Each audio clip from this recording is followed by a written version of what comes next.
یہ جو چھپ کر کیا گیا صدقہ ہے، ایک حدیث کا مفہوم آتا ہے، یہ انسان کو سوء الختام سے بچاتا ہے، بری اینڈنگ سے بچاتا ہے، بری موت سے بچاتا ہے، ناگہانی موت سے بچاتا ہے۔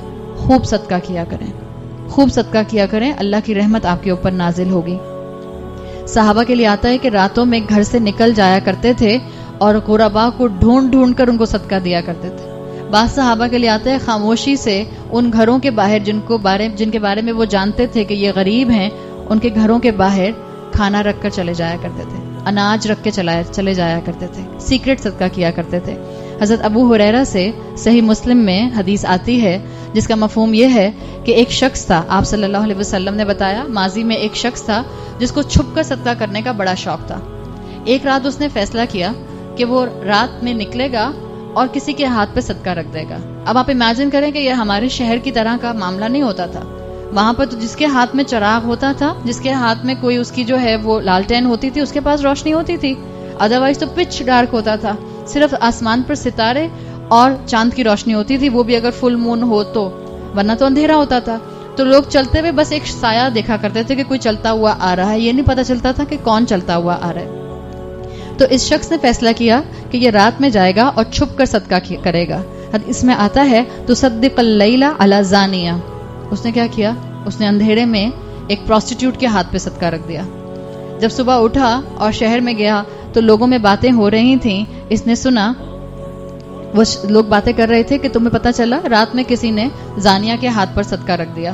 یہ گھر گیا، اس نے اللہ سے دعا کی اور کہا اللہم لک الحمد، اللہ میں نے تو صرف آپ کے لیے صدقہ کیا تھا مگر یہ تو ایک پروسٹیٹیوٹ کے ہاتھ پہ چلا گیا۔ تو اس نے ارادہ کیا وہ اگلی رات پھر جائے گا اور پھر چھپ کر صدقہ کرے گا۔ اگلی رات پھر گیا، اب جب اسے صدقہ کیا فاصبح یتحدثون تصدق علی غنی، صبح اٹھ کر پتا چلا کہ لوگ باتیں کر رہے تھے کہ ایک انونیمس انسان تھا رات میں، اور آپس میں ہنس رہے تھے کہ لو بتاؤ ایک امیر کے ہاتھ پہ صدقہ رکھ کے چلا گیا۔ وہ بیچارہ بہت ہی پریشان ہوا، اس نے کہا اللہم لک الحمد، یا اللہ کیا میرا صدقہ قبول نہیں ہو رہا، آج پھر صدقہ کروں گا۔ تیسری رات میں پھر نکلا اندھیرے میں اور خاموشی سے اس نے ایک ہاتھ پہ صدقہ رکھ دیا۔ اب کیا ہوا، تصدق علی السارق، سارق کون ہوتا ہے، چور، اب اس نے ایک چور کے ہاتھ پہ صدقہ رکھ دیا۔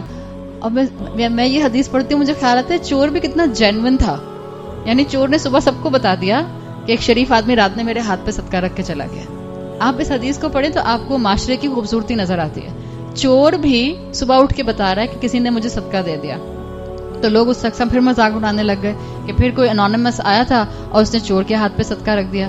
اللہم لک الحمد، یہ انسان جو تھا یہ بہت زیادہ ہی اب جو تھا وہ پریشان ہوا، اس نے کہا اللہم لک الحمد علی زانیہ وعلی الغنی وعلی السارق، اللہ میری چیریٹی پتہ نہیں قبول ہوئی یا نہیں ہوئی، میں نے تو 3 دن صرف آپ کی رضا کے لیے چیریٹی کی۔ رسول اللہ صلی اللہ علیہ وسلم کہتے ہیں کہ اللہ تعالیٰ نے ایک فرشتہ اس کو بتانے کے لیے بھیجا کہ تم نے جو بھی صدقہ کیا، زانیہ کو، غنی کو اور چور کو، قبلت، سب قبول کیے گئے۔ اس لیے کہ آپ صلی اللہ علیہ وسلم کہتے ہیں کہ زانیہ کے ہاتھ پہ اس نے صدقہ رکھا، کیا پتا اس کا پیور مال، اس کا پاک مال اس زانیہ کو توفیق دے دیتا کہ وہ زانیہ آئندہ اپنے اس پروفیشن کو چھوڑ دیتی۔ غنی کے ہاتھ پہ صدقہ رکھا، وہ تو خود غنی تھا، تو وہ غنی اس کو فردر صدقہ کر دیتا تو اس شخص کو دوہرا ثواب ملتا۔ چور کے ہاتھ پہ صدقہ رکھا تو کیا پتا چور کو احساس ہو جاتا کہ میرے پاس مال کمانے کے لیے چوری کے علاوہ بھی آپشن ہے۔ جب اللہ رزق دینا چاہتا ہے تو خاموشی سے ایسے ہی پکڑا دیتا ہے۔ تو یہ ایک طریقہ کار تھا۔